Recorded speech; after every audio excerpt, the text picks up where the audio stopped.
My brain.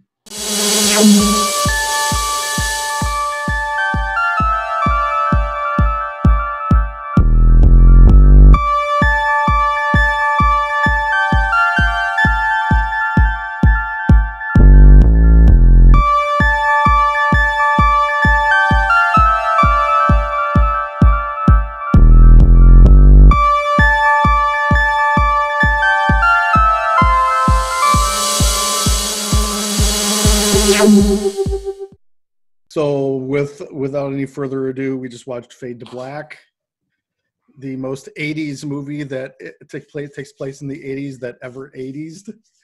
Well, it's right at that period of time, because I think it was released in 1980, 1981. Mm-hmm. And you had that, you always have that transition of an era from one set of fashion and style and all of that into another one.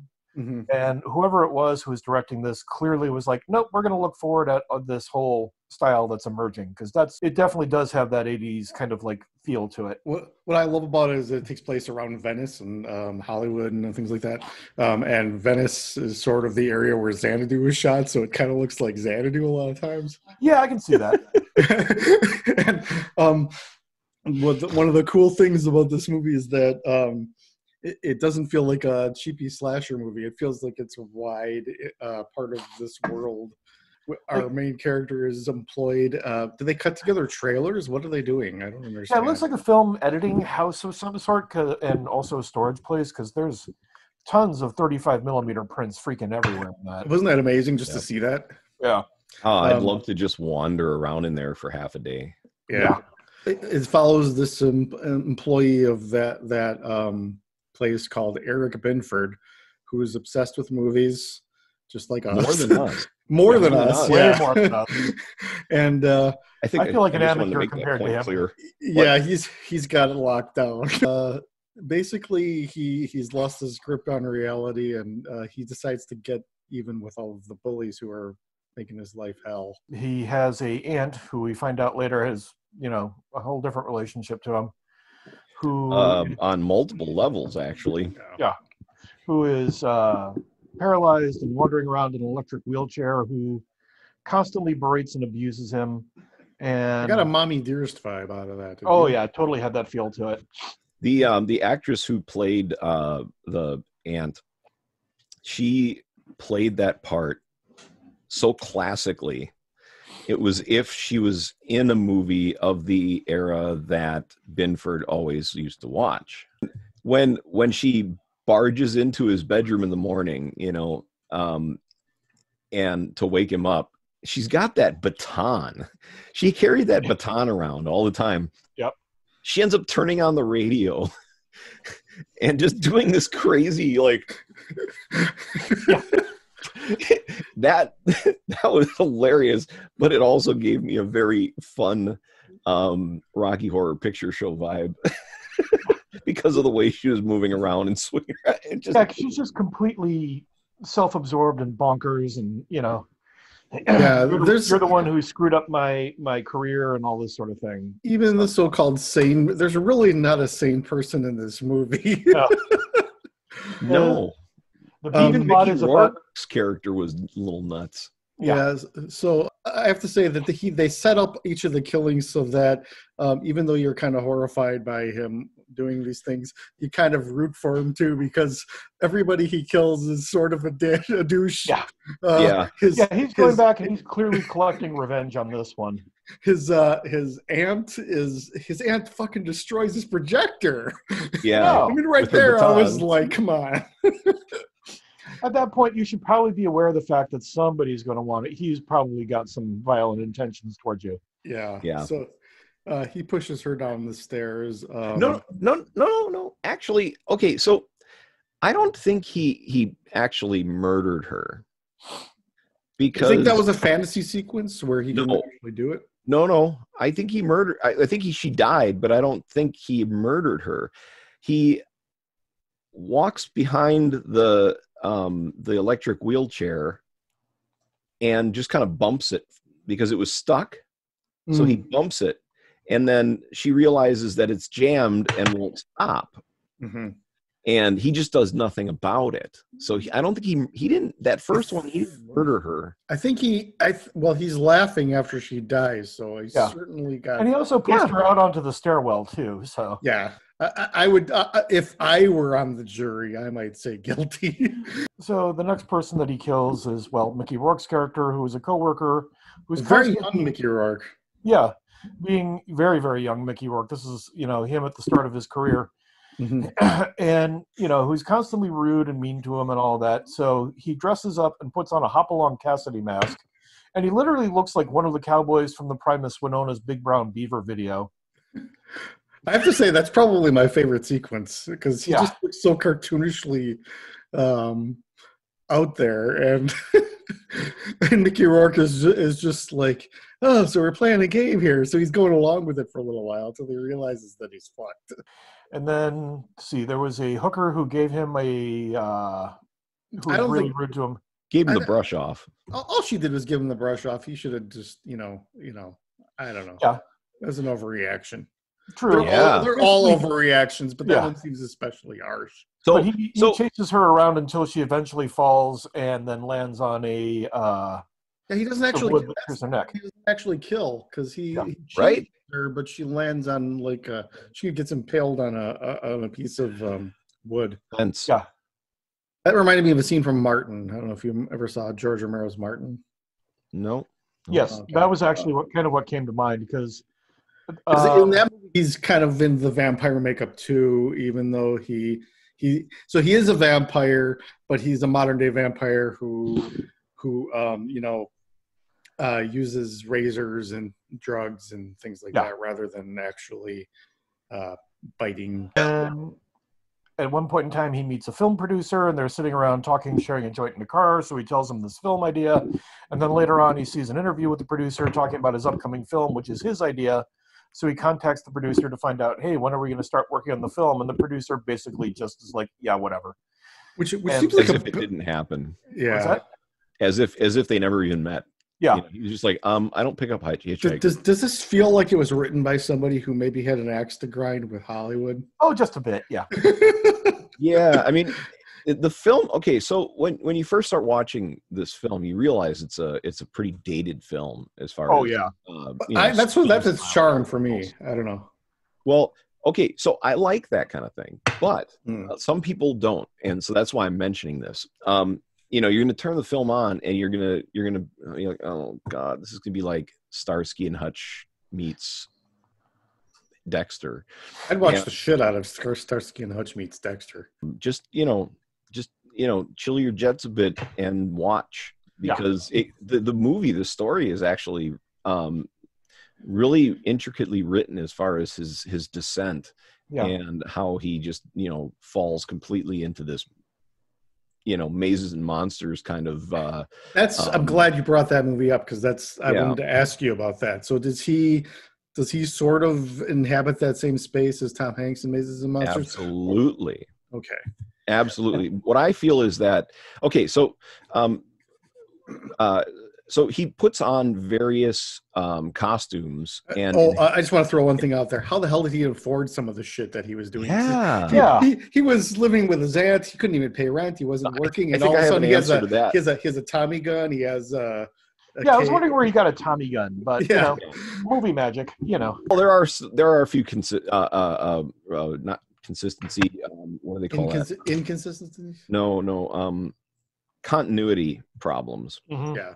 Okay, so anyway, what he does is he dresses in these elaborate costumes and totally inhabits the character. So he's always been the type that sits there and watches movies and really gets into it. He emulates the characters. He has movie posters up. I mean, he is a cinephile expert. Yeah. And knows every quote from every movie, can name details about every movie. Now, this kind of is like Dan in a way that he can remember who played the guy standing behind the non-speaking extra but he forgets to hit the enter key sometimes. Yeah. So one of the things that was cool about this movie is that whenever he makes the movie actually, whenever a murder is taking place that mirrors a movie that he's seen, it actually cuts to the movie and shows us clips from it. Yeah. So that was and an how, interesting sort of peer into his mindscape. right. And how he so intricately reconstructs the scene. You know, he puts himself in situations specifically where that scene will play out like it did in the movie. Yeah. Because that's how the first death occurred, you know. Yeah. Well, I think the cool thing about this movie, an interesting choice anyway, is that he kind of becomes obsessed with this actress or wannabe actress who looks like Marilyn Monroe. Mhm. And She was as really, really pretty. yeah, Oh, and God. as the movie goes on, so in a normal movie like this, he would become kind of a stalker figure, and the Marilyn Monroe lookalike would be running away from him. But in this movie, they sort of team up and become allies in a way, at least until a certain point. Yeah. Right. And she sort of has the same delusion he has, or at least she gets something out of feeding off of his delusion. Yeah, Yeah. she kind of joins in on the madness. So like I say, he intricately inhabits the character, and then he plans the whole thing out like we just talked about, and then he goes and executes the plan, and but he does it so perfectly because he's actually transformed into that character. So something about each one of the deaths is that it encompasses an emotion of his or a feeling of his. So the first one was rage, and or a type of rage where he just is so angry at his aunt that he basically allows her death and helps it along, and it shows his hesitance to do that, but also his willingness to allow his rage to get the better of him. Now, the second death was the hooker, and he killed her dressed as Dracula, basically. And I just want to add this. My favorite scene is when he is dressed as Dracula and walks into I don't know if this is a dream sequence or what, but he walks into Marilyn's shower and offers her a pen. She thinks he's going to kill him, and she screams, but he's actually just asking for her autograph. Yeah. And that whole sequence, I just had a good chuckle over it, reminding me not just of the shower scene from Psycho, but even more the parody of the shower scene in High Anxiety. Phantom of the Paradise? That too. Yeah. And also the idea that, he didn't really intend to wander around and chase this sex worker around, dressed as Dracula. He dressed as Dracula to go see Night of the Living Dead along with all the other weirdos. Yeah. Why dress as Dracula to see Night of the Living Dead? I don't know. It's horror night, and, maybe he didn't have his zombie makeup game on. I don't know. It's an amazing Dracula. I mean, it's very theatrical, but it's an amazing Dracula makeup. Yeah, yeah. John, I think you're still on the Mazes and Monster through line there. I didn't mean to derail you. Oh no, I was kind of going down the list of how it shows his state of mind sort of when he does the killings, because he doesn't actually kill her. She falls on a stake through the heart, basically, which normally would kill a vampire. I think that is somewhat illusional of the view of what hookers did, and that was suck a guy dry, and therefore she was the vampire, even though she wasn't dressed as one. She ended up with the stake through the heart, and then what does he do? He just doesn't go like, it drives him further into his character. So the first two deaths really were kind of driving him into this, this madness. But so he might be different from Mazes and Monsters, and I haven't seen that movie, but I'm assuming that Tom Hanks's delusion in that movie is fairly consistent as a character, whereas in this movie he has to sort of inhabit different characters in each circumstance.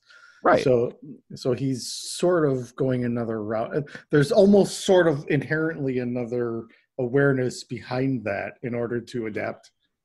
Yeah. So he's certainly in the delusion, but there's also a secondary piece of him that must be outside of the delusion in order to choose which character to inhabit.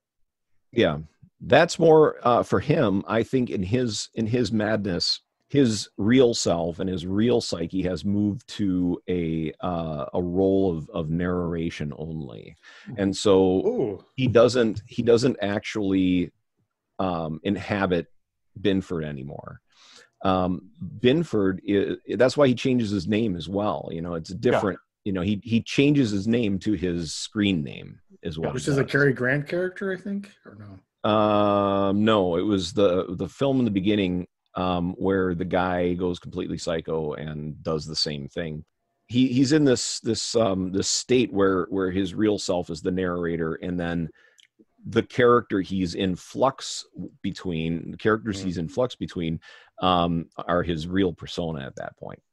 So what he does is he leans down and he starts to suck on the hooker's neck. Yeah, I think that was a pivotal moment for his psychosis.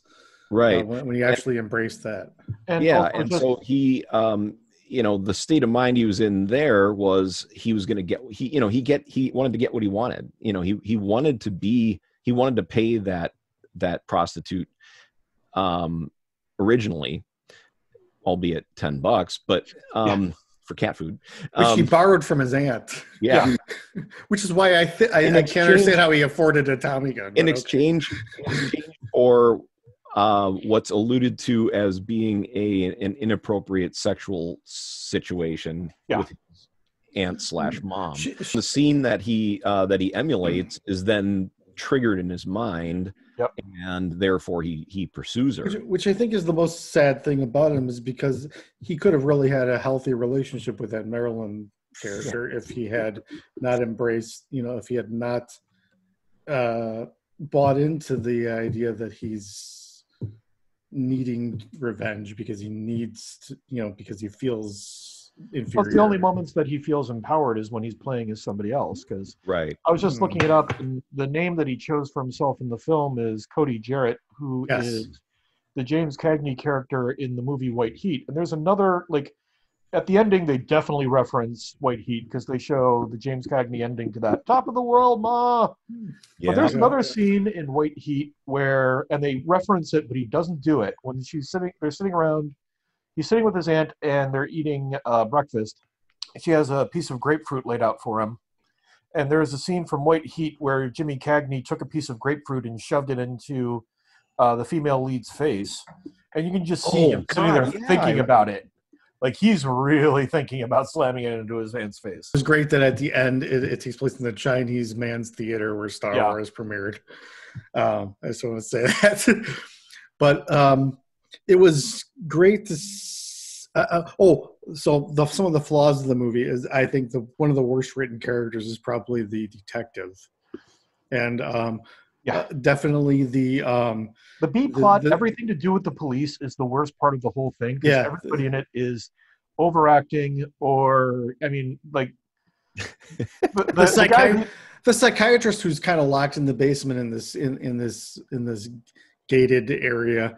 At one moment he's begging for the police to show mercy to Binford, and in the next moment he's saying, "You're fucking out of your mind, man!" What kind of psychiatrist would say that to somebody who's armed and ready to go off? Yeah, telling somebody that they're delusional usually is a great way for them to kind of fly off the handle. Yeah. And I have a feeling that the guy who played the psychologist probably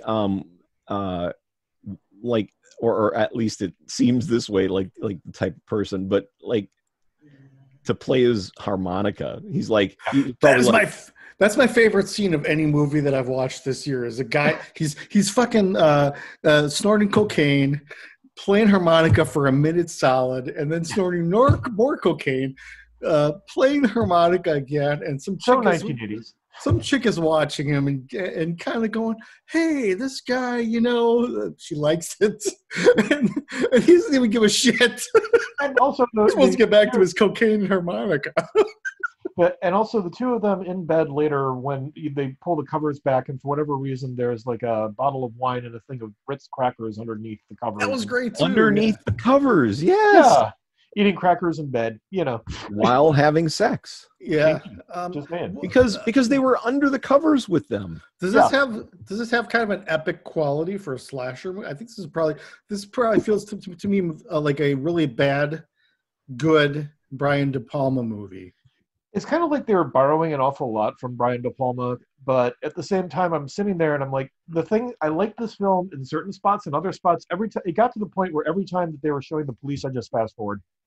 Oh, well, I didn't, but I can understand why. Yeah.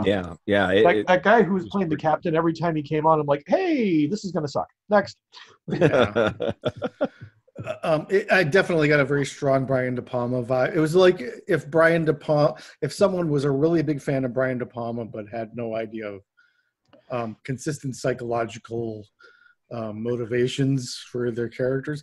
Binford is pretty consistent within his framework, but everybody else is acting as only in ways that the plot needs them to. Yeah. Yeah, the rating in here is very clearly it's very focused on the main character, and then everything else is pretty much a driving force behind him. And boy, does it show in the writing. Again, I'm going to pick on everybody who was involved in that police subplot, because that was like it almost feels like it was two different films that they edited together. How did he get Marilyn's address to go and stalk her in the shower? I don't know, but I really liked the fact that he thought she stood him up, but it turned out she just completely forgot their date. Really wanted to make it. Yeah, and they must have missed each other by just a couple of minutes or something. I really like, if this was a Tarantino movie, this movie would have focused on their relationship more than anything else. It would have been True Romance 2. In fact, I wouldn't be surprised. That is a film I would pay to see. Yeah. In fact, I wouldn't be surprised if Tarantino had seen this movie and maybe incorporated it into True Romance a little bit, because he did cast Dennis Christopher in Django Unchained later, and Christopher's not a person that generally casting directors are calling up every day. Yeah, and that's something I like about Tarantino is he sits there and just remembers that guy. We need to get that guy. And as much as there are flaws in this movie, the performances aren't really bad. Even the poorly written actors are good actors. Yeah, they're struggling with crap material. Yeah. The main character's actor just did a fantastic job. Christopher was amazing. Just amazing work. I mean he had to really work his acting ability to hit everything he did without seeming fake. But that's the thing, he didn't. If he was walking down the street, I would suspect he was a strange movie fanatic serial killer. I love that he makes some huge bet with Mickey Rourke about Casablanca, and all of them take it so seriously that he wants to collect his money to the point of being willing to threaten this guy who's clearly very strong, much stronger than him. And Mickey Rourke takes the bet so seriously that he goes, "No, man, we got 24 more hours." I'm just saying, Mickey Rourke's character is that classic kind of, would never admit defeat no matter how many times. He's that, tough guy who's always correct. Feels like two different films. You've got like the cop thing, which to me was the part where eventually I just went, keep going, because every time, after about the third time they went to it, I'm like, everybody's overacting, and I think it feels like everybody involved in the cop subplot feels pissed off that they didn't get better lines. And so I kind of stuck with the Binford part just because he was a much more understandable and relatable character, because everybody has those moments of feeling like they've been shot down or treated horribly or whatever. Mm-hmm. And watching him having his revenge fantasies was interesting to see. And at the same time, it was also very sad to watch somebody who just basically decided he couldn't relate with reality anymore. I mean, not like any of us have ever felt that moment either, but Jesus. I wonder if this movie were made today. I mean, this almost is a precursor to Scream. Oh, nice. That would, because it's very meta. The slasher thing had not reached. I mean, like obviously Halloween had happened, and It was early in the slasher craze because it was right after Halloween, but it was the same year as Friday the 13th, so we weren't seeing the influx of My Bloody Valentine, all this other Yeah, the stuff. rules really hadn't been written for the genre yet. Yeah. But to me, it was one of those. It's one of those films where I was like, if they had almost dropped the cop subplot and then added more of Eric in there, I would have been much happier with the film. Because I was sitting around watching it, and I loved watching his scenes and his sequences. He almost reminded me of like Roddy McDowall at points. Yeah. I mean, he has a very similar face, and he also has a very similar acting style in this film. Yeah. But to me, I'm just sitting there watching it and going, it's half of a good film. And if anybody's watching and they say to it's themselves, a little more than half for me. It gets into good film, but it's got a lot of problems. Yeah, and it's one where you sit down and watch it as kind of for the enjoyable stuff, and then make like Misty the MST3K the police stuff, and it would make a great party film because it's such a period piece, and there's so many things that you can riff on, but there's also parts of the film that you can really enjoy. So there's a moment where the psychiatrist says to the cop, "I know the mind," and the cop says, "Fuck the mind." So I feel like that's what the writer was. He didn't even want to bother delving into the psychology of anything. Kind of, that whole subplot feels like it was kind of tacked on to pad the film out or something. It's the only like real explanation I have for it. Again, it could have been a whole different thing if they wanted to make this film where it would have been a blockbuster kind of thing. Dan's idea of the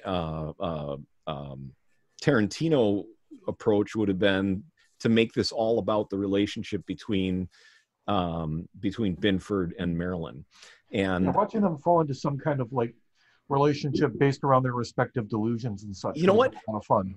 Exactly. But he has a good movie on the tip of his tongue. Yeah. The writer does, but he just can't place it. So he writes all these different like. There's enough good stuff here that I think I can recommend it as a film. I think horror fans especially are just going to enjoy the set pieces, the way things play out, the movie references, the make. And I got to say, as a fan of the Grindhouse era, I just love seeing all these marquees with like Little Miss Marker on the marquee and, all these horror movies and strange things. To me, it's almost worth watching just because of the snapshot of 1980s Venice. Yeah, I agree. I agree with that 100%. It definitely is a movie where, get past. It's a good example of a movie that was poorly written, extremely well executed and acted. Yeah. So if you can get past that, you're going to love this movie. I love this movie. I may be talking bad about the writing of this movie, but I see where he was going with everything. My eyes are completely open. I think that if the writer intended all this, he's a fucking genius. So I loved it. If you get yourself past whatever hangups you have on the movie and watch the whole thing, because it really talks to